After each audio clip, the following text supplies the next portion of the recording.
So I'd like to welcome our speakers and have speakers with us. They're online. Unfortunately, we don't have Ms. Lubov-Cibulska due to her health condition, but I'm so happy to pass the floor to Mr. Yermolenko, be the moderator. Thank you, Iryna. Okay. Let's try to speak this wonderful, fantastic language as well, and show how we can communicate in other languages too. So, I'm very glad to introduce our speakers today. It's Iryna Borovets, who is acting director at the Department for Communications and Public Diplomacy at Foreign Affairs Ministry of Ukraine. And it's Marieluise Beck, co-founder and director for East Central and Eastern Europe of the Center for Liberal Modernity, the Zentrum für liberale Moderne, which is a fantastic think tank in Germany and doing a fantastic work, not only for liberal values in Europe and in Germany, but also helping Ukraine so much. And let's try to have this perspective, Ukrainian-German perspective, or maybe Ukrainian-European perspective. Why we're talking about disinformation and cultural diplomacy, it seems to be so different topics, but actually it's time that the topic of disinformation is kind of it should not be limited with only a question of fact checkers, a question of media, a question of communicators, because it's a much wider problem. And the key issue, I think, one of the key questions that we are facing in today's world is when we are facing disinformation, when we are facing lies, what should we do? Should we debunk these lies? Should we kind of deconstruct these lies? Or should we tell our story, our personal story, right?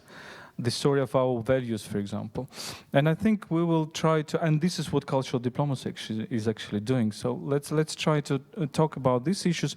We don't have so much time, but I will ask the audience to be prepared to ask your questions to the speakers. My first question will be both to Iryna and Marieluise. I will start with Iryna. So, is disinformation kind of become a global problem, or it is still kind of a problem maybe limited to such countries as Ukraine, who is of course facing external aggression, Russian propaganda, etc. Sometimes it seems that other countries don't understand this problem very well, or do you think it became already a global problem, Iryna? Is it on? Yes, it's on. Of course, this is a global problem for sure, and it was always a global problem. Even, I don't know, 1,000 years ago, disinformation existed and affected human lives. I would say that disinformation has been broadly recognized as one of the famous instruments of hostile toolkits for ages already. But of course, with the rapid development of the internet and social networks, it have turned into a global problem, and not only for Ukraine. Disinformation is able to undermine democratic institutions, to undermine trust within societies and national, international efforts in many areas. So that is why it is global, and the COVID pandemic actually has proved that disinformation affects every and each country in the world. The spread of disinformation and misinformation, because actually in a global scale, they always using this term, disinformation and misinformation, can incite violence and hostility. That's what we have been witnessing for already more than 7 years with the Russian aggression, military aggression against Ukraine. And of course, despite the global nature of this problem, and despite the fact that this problem with the COVID pandemic affects every country, my personal opinion that Ukraine is under the most prominent threat, of harmful narratives right now because of the Russian aggression, of course. Thank you, Iryna.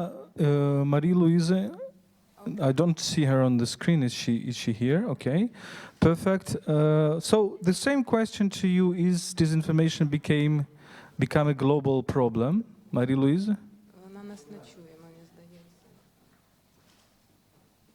Вона нас не чує. Do you hear us?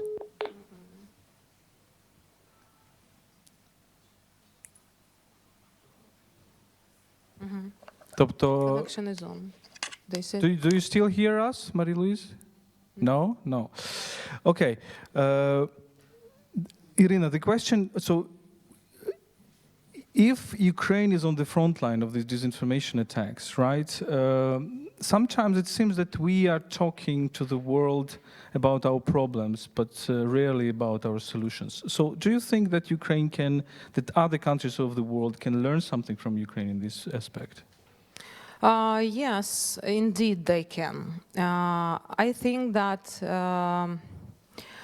over the recent 7 years of Russian aggression, Ukraine has gained a unique experience in finding, monitoring, debunking, answering to the Russian malign narratives. And over the recent years, the entire ecosystem of the non-governmental organizations in Ukraine dealing with hybrid threats and disinformation are formed or have been formed. Our task as MFA now is to bring this experience to the international level. So to let's say, demonstrate that we are not only the victim of the disinformation, or we are not only the country who is affected, we are not the object of the disinformation. Ukraine is a country who can actually share its experience how to deal with it on the international level. And actually we are able, and we are trying to do it as a diplomat at the international level, to reinforce global discourse on disinformation and to maybe somehow facilitate the elaboration of a common approach to these modern threats. When we are talking about the disinformation, right, we are facing, for example, these malign narratives of which you're talking about, right? And one of these narratives is that Ukraine is a failed state, or it didn't exist, you know, and it doesn't have a history, whatever. So the approach was kind of a traditional approach, is to say, no, Ukraine is a solid state, everything is fine, we have institutions, or we have history which is dating back to, you know, hundreds and thousands of years. But sometimes it seems that by debunking this fake news, debunking these malign narratives, we're repeating these malign narratives. And people globally in Europe would say, well, why they're so much focused on these issues? Maybe there is something in there, you know, and then Putin comes up with the article, etc.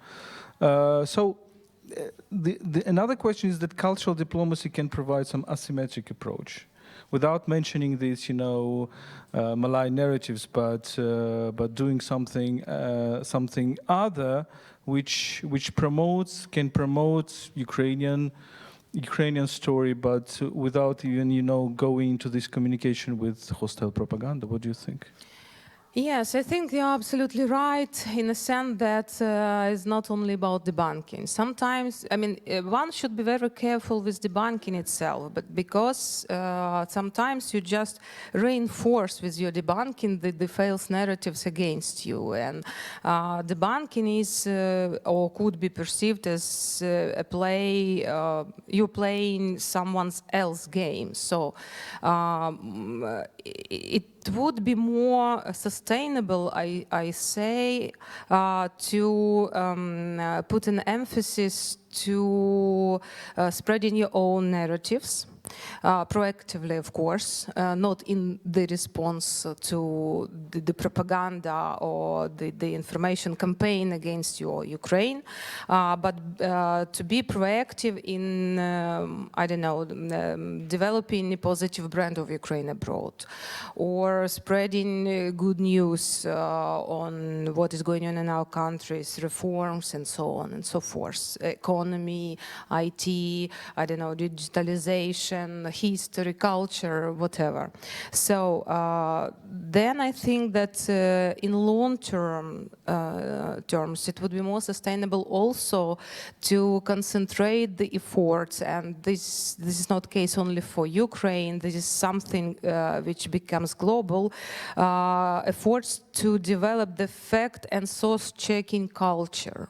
So this is something that will give much positive result, and then it will strengthen the resilience of the society to be not susceptible to the propaganda or false information and so on. That's very interesting because I think everybody in Ukraine in the media field is talking about media literacy. This is one of the most popular concepts, but the question with media literacy is that you have to go massive. So you cannot just teach, 10, 20, 30 journalists to make a good fact-checking, but you should go to school. This is what is going on, by the way. We have already media literacy classes at schools, etc.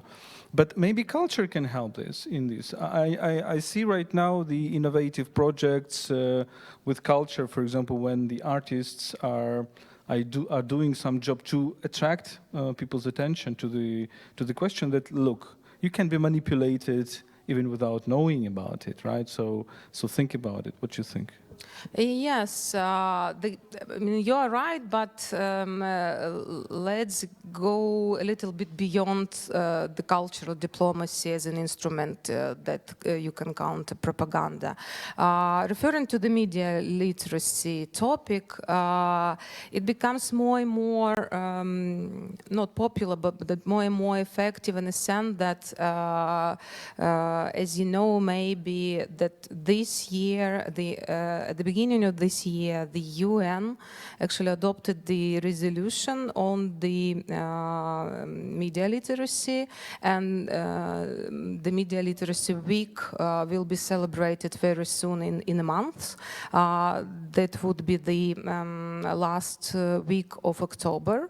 So it will be celebrated on the global level, and actually Ukraine, and we are at the MFA now, is thinking of the possible representation of Ukraine at this Media Literacy Week under the UN umbrella.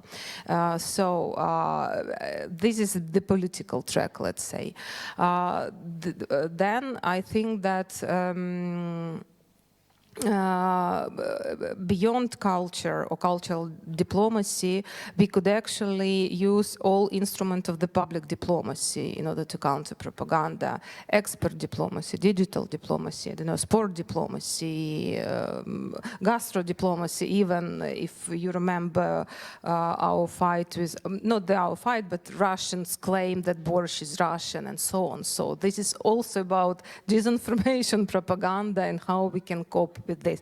For example, I personally think that we do not need to claim that borscht is not Russian, but instead we should provide the stories about the traditional Ukrainian cuisine and borscht as the integral part of it. So that's something Ukrainian Institute already did with this wonderful book about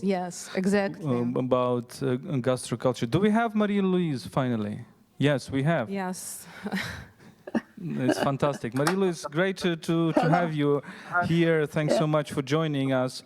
So you're from Germany, right? And we're considering Germany as a kind of one of the pillars of European democracy and one of the examples to which we always refer to, because there is an infrastructure of fantastic journalists, an infrastructure of experts who basically debunk the disinformation, etc.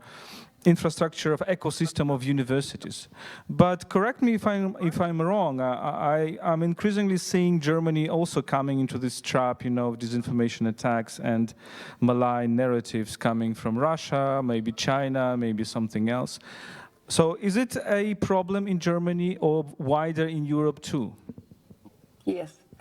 I hope you can hear me now. Yes, we can hear. Okay, wonderful. Okay, so we did have some problems, and unfortunately, so I can't link to what was being talked about before, but so my role is talking about Germany. Yes, we are hit very hard by Russian propaganda, and I think it started becoming very massive with the war against Ukraine, the annexation of Crimea, and then the war in Donbass. You must, if you go a step back, obviously the Kremlin is very smart. They know that within Germany there is a mixture of guilt, fear, I think experiences of war, where within the families there is in their political DNA or in their remembrance what a war with or in Russia means. Some cultural feeling of cultural being near to Russia, the deep soul in the opposition to the American way of life, which is not taking things serious and so on. So this mixture leads to the fact that that for Russia it was pretty easy to reach out to German public and bring their side on what has happened in Ukraine. And they definitely try to undermine German public very, very vivid and very successful. So that even within public radio stations, you had people being responsible, for example, saying, well, we all know that Crimea actually has been Russian and it is the heart of Russia, and there was this silly Khrushchev who gave it to as a gift and so on. So yes, Germany was being seen as a crucial part of the European debate and thus was hit very hard.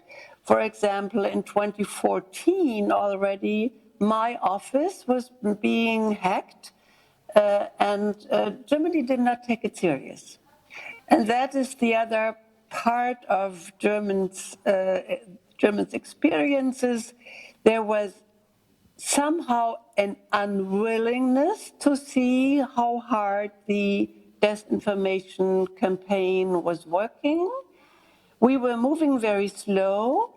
It took a long time until we understand that within the social networks, it was not public German opinion, but a lot of it had been created in the troll fabrics in St. Petersburg. And this unwillingness to respond was very crucial. I remember a meeting in Great Britain in the Legatum Institute, maybe even 2014, at least 2015. And there Germany still came with, well, we can't make anti-propaganda. What shall we do?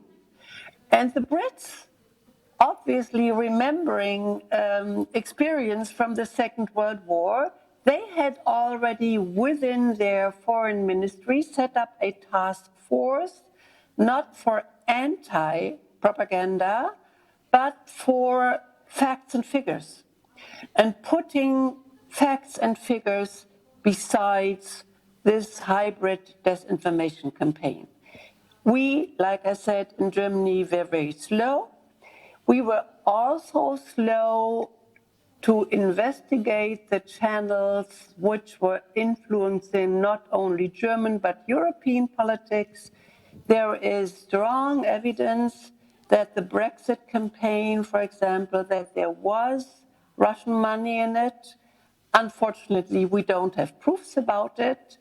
But this bringing apart EU was also is one of the main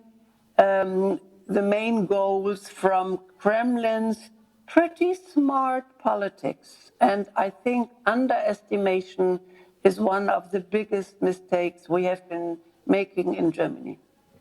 Thank you, Marieluise. It's very important what you said about this cultural aspect, because you mentioned that there is this appreciation of deep, for example, Russian soul. So we understand that this is all about culture. It's not about fact checking, but it's about some deep cultural feelings about this, about all the situation. And it is true that the same is in France, for example. And I think the Russians are playing with it very skillfully. They can say, well, look, of course we understand that this, maybe Putin is very bad, well, the pro-Russian forces, but the culture is fantastic. The so-called Tolstoyevsky, right? Tolstoyevsky as a phenomenon.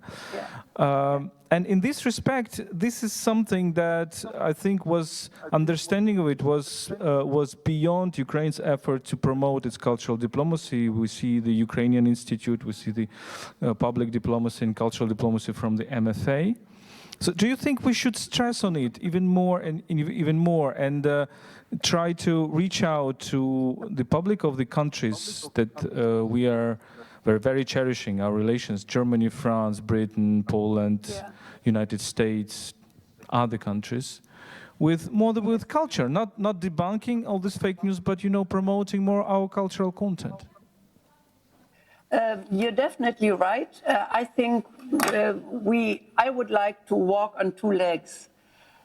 One is Ukraine still is a pretty unknown region to Western Europe. We even had that within Germany, that the former DDR, those regions, the cities, the names where they were on the landscape had almost been forgotten in big parts of Germany. So even more so with Ukraine, which has been disappearing under the pillar or under the roof of the Soviet Union. And there is little knowledge about Ukraine being a modern country. And I think this is something which really has to be stressed, and people have to experience that. The very well-known German historian Karl Schlögl, he always said, you know what? The biggest gain we can make if the cheap airlines are starting to fly back and forth between Ukraine and Germany. Now, taking the ecological aspect, this is not very politically correct when I say that, but I think he's right. Going to Odessa, going to Lemberg, going to Kiev, seeing how modern those people live there, how wonderful the kitchen is, that it is not about the old old style, but fashion, modern music. Zhaidan, for example, with his band, we need to learn that Ukraine is not a dull Soviet leftover of Soviet Union, but in many, many parts a very modern country. There is a difference between the countryside and the cities. Of course, that's like that all over. But seeing the modern part is one part of it. I think the second part is history. The Kremlin plays with that in a very intelligent way. Once in a while, I say they know us Germans better than we do. For example, stressing that in 1941, Germany was attacking the Soviet Union, and that now Germany has to go to Moscow in order to accept the historical responsibility. We have having done terrible, brutal things within the Soviet Union. But I think if our German leaders would visit at the same time Minsk and the Baltic states and Kiev and Moscow and show that it was not attacking Russia, but that what was attacking the Soviet Union, and a lot of those crimes have happened on Ukrainian soil, that part of the Shoah took part on the Ukrainian soil, which was not Auschwitz, but which was the Shoah by bullets, that there was the Holodomor, which nobody knows anything about in Germany. All this has to become part of our awareness, and I think Kremlin is really working to really misuse historical events in this whole propaganda of today. So for me, I have two aspects. One is really going deeper into history, and that is facts and figures. And number two is showing that Ukraine is a modern country and trying to set up this network connection meeting and seeing that we all are as well, that we, many of us, want to have those liberal society with a lot of freedom, the possibility of being different, the minority rights, good possibilities of information, and so on. Thank you very much, Marieluise.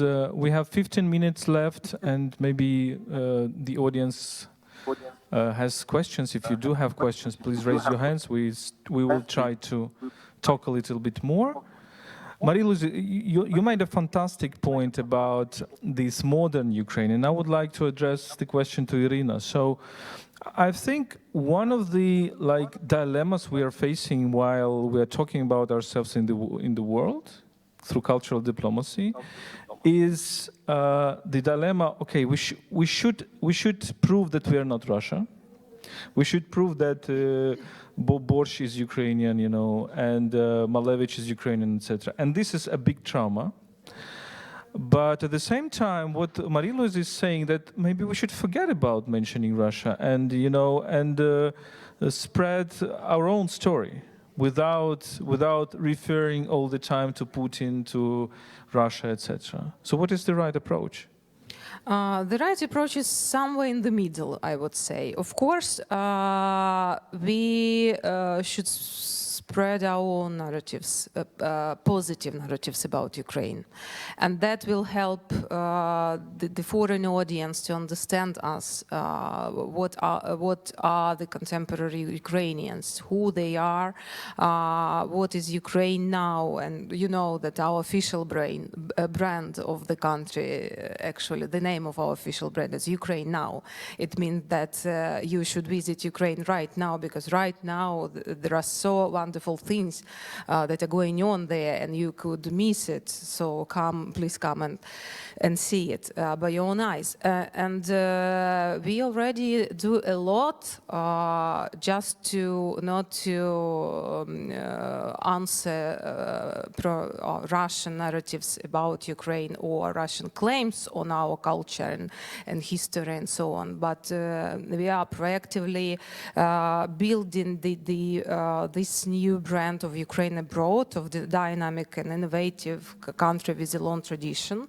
The previous panel, I already mentioned several of our projects that actually happened just this year. The launch of the website Ukraine UA, the launch of the respective web pages in the social networks of Ukraine UA, the launch of the Visit Ukraine campaign that is going on right now, and it was the first phase of Visit Ukraine, and there will be the second phase, Visit Ukraine. So we actually targeting the audience, the foreign audience, which could be interested in touristic visits to Ukraine.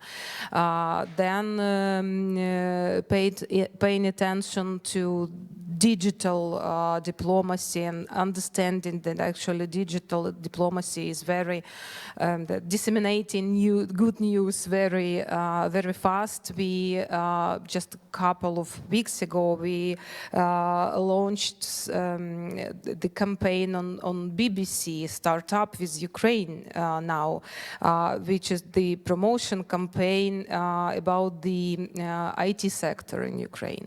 And that was actually the project that we did together with business.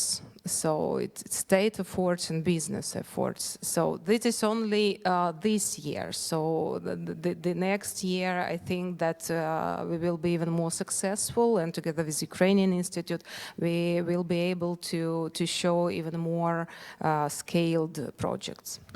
So one of the issues with cultural diplomacy and public diplomacy is that at a certain point you understand that you should not only tell your story, but you should talk with the world using the world's language. You should not only talk to the world using your language, speaking about your traumas, your history, your problems, etc. But you should be able to talk to the world using world's language and speaking about the trends, traumas, pains that are basically very important, very crucial to the world. So at a certain point, we're asking a question, what is our contribution to the world? Are we ready for this question? Are we answering this question? Contribution, you mean contribution in certain areas or entirely in, could you be a little bit more specific? For example, what can Ukraine as a country, as a society give to other countries of the world? Because I can help answer your question, my question. I think we're doing already first steps in this. I think in the ministry, for example, I was really excited with this, Afghanistan evacuation, right? Or when Ukraine was helping Turkey with fires, or even Crimean platform. It was already, okay, we're starting from our problem, but we are going much higher level. Yes. This is actually something that we have been discussing at the previous panel. We are actually, what I said then is that Ukraine is the country that gives solution, that is proactive regional and global player, and offers solution to its partners. And this proactive position is actually now our guideline, which is reflected in this new strategy for foreign policy, which is reflected in our strategy for public diplomacy, actually, which is reflected in a communication strategy, which actually they exist for several months already, and they gave a 5-year perspective of developing of public diplomacy and communication by the MFA. So this strengthening regional alliances with our partners, concentrating on the security and the counter against disinformation as a part of the security issue, contributing to the reinforcing global discourse and countering disinformation, helping to solve such a global security issue as occupation and annexation or attempted annexation of Crimea by the Crimean platform. This is our initiative. We gave this initiative to the world. So this is something, this proactive position, this is something that Ukraine sending the message to the world that it is very proactive, it is very promising partner. It's very reliable. You mentioned, I mentioned at the previous panel about our help to our assistance to the international efforts in evacuating the Ukrainian and foreigners from Afghanistan or from Gaza recently. So this is let's say, the role that Ukraine now is going to play, and I think that all the public diplomacy efforts at the MFA only reinforce these tasks. Thank you, Iryna. Do we have questions? Then, if we don't, or do we have? If we don't, I will address Marieluise again. And do you hear us, Marieluise? Yes, I Good. was cut up for a little while, unfortunately, but now I'm back. Okay. So let's maybe fantasize a bit. I will fantasize a bit, and you will tell me if I'm correct or not. Because you mentioned this, that, for example, for the German or for European public, it's very important to tell the story of the Holocaust, right? And on Ukrainian lands, or the fact how Ukrainian, Belarusian, Baltic lands were engaged, were actually the battleground during the World War II, which was basically done by Timothy Snyder. Yeah, we all know that. What we are trying to think in Ukraine is continuing the question which I asked to Iryna, which we're trying to think is what global topics Ukraine can jump in to communicate with the world, not only about itself, but about the world globally. For example, I think one of the key topics can be environment, because Ukraine faced one of the horrible disasters of the 20th century, Chernobyl, and it seems that we are still kind of not very brave enough to reflect upon it and to do something with this. Another question is that, this play of empire and democracy. Ukraine is a unique place where it was for centuries a territory when different empires clash with each other, and still we maintained kind of a democratic republican spirit despite all that. Do you think that these are topics that we can engage in cultural diplomacy? Maybe there are some others, because you sometimes, such a bright foreigners as you are, you can see something about ourselves we don't see. I think if you look at history at the moment, and that authoritarian states are unfortunately getting stronger and stronger. Look at Russia, how they intervened in Syria.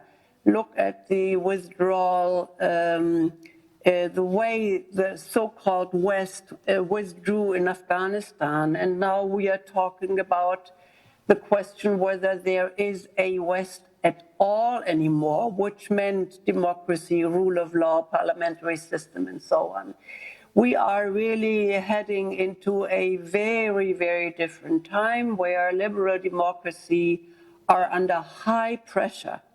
And in this big game, which is not game, with a big, this fight, Ukraine plays a crucial role, because Ukraine is now a country with you can say, late nation building. It had started in 1920, then very short time, then with 1990 you got a new chance, and you tried with the Orange Revolution, and the second time with Maidan. And it is unbelievably important whether Ukraine will succeed, whether that country really will be able to set up a democratic system with prosperity and freedom. And the pressure you are under is high. The so-called West is not always really steady at your side. Being German, all I have to do is mention Nord Stream 2, which makes your country more vulnerable. But so for the question of, is there chances for countries to really free themselves and go their own way and not end up with another system, a different system of non-democratic, oligarchic, mafia, kleptocratic structures. This is going to be very, very important, not only for Ukraine, but for an example in this world. So I think looking at Ukraine is important, and it is of interest, especially for us in Europe. And I think Western Europe should better understand and engage more. I think the Eastern European country and Sweden, the Baltics, they have a much better sensitivity for the importance of this development. So one is please show that democracy is possible. The climate deal, I think, is much more difficult. Yes, maybe if things run very well, the fact that this Nord Stream 2 deal but at the same time, Brussels and the European Union are trying to set up sustainable possibilities of energy systems. Maybe this can be turned into a chance for Ukraine to really take very modern steps into future for a sustainable energy system. But I say maybe because I know how difficult the struggle even is for a rich country like Germany. And of course, then the challenge for a country like Ukraine, which has to face many challenges at the same time, starting with the war, having an old industry, having to try to transform that, and on top of all that, setting up a modern energy system. It's quite a bit, which we are loading and our expectations. But yes, if you could go into that direction, of course, again, the world would be looking at you. Thank you very much, Marieluise. We have questions here.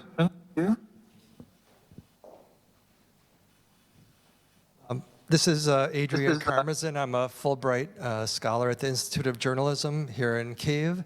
My question is to Ms. Beck. I'm wondering if you're noticing any generational differences in Germany in terms of attitudes towards Ukraine. I know, for example, the leader of the Greens in Germany seems to have expressed some more empathy toward Ukraine, perhaps than other candidates.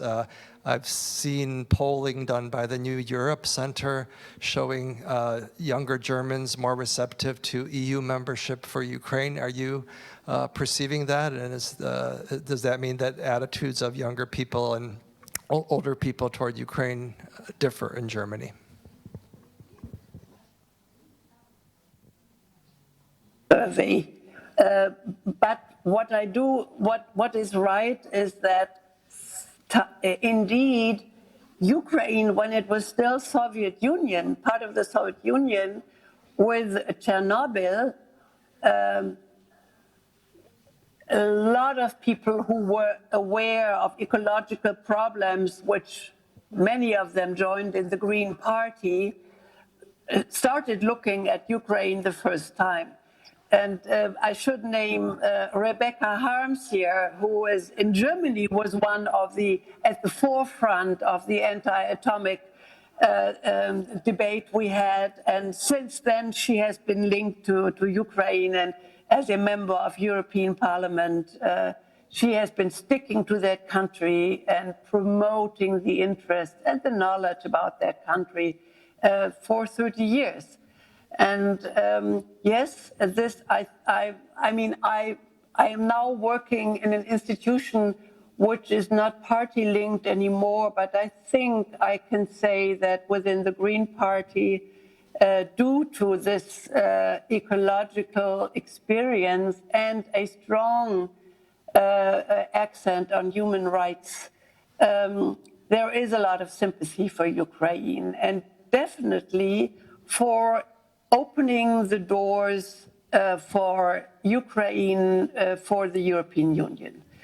This I'm very sure, and you will see during the next month, you will see elections next Sunday, and then you will see a negotiation process on the new coalition, and I'm very sure that this open the door for the European Union will be a strong point being pushed by the Liberals and by the Green Party. And so I hope that this will bring us even closer yet. And like I said, modern Ukraine, if you come to Berlin, for example, you can really see it here. And there is a lot of young people studying here. They mingle up within our universities. The only problem is if they don't go back. I think they should all stay for a few years, but someday go back and not fill in all the missing jobs which we have, like doctors and so on. You know, I always have I have two hearts within my breast. If I love people being here, Ukrainian friends, and we are working in our team with a lot of young Ukrainians. But someday I think they should go back because they have the feeling there is so much prosperity in their country, and they want to help building it up. And I have a huge respect for those who came back after 2014 with the feeling we want to help setting up a democratic country. Thank you so much, Marieluise. Unfortunately, we need to finish this panel. We ran out of time. We had Marieluise Beck from Centrum für Liberale Moderne, and she's showing the fantastic book they have made, Ukraine verstehen.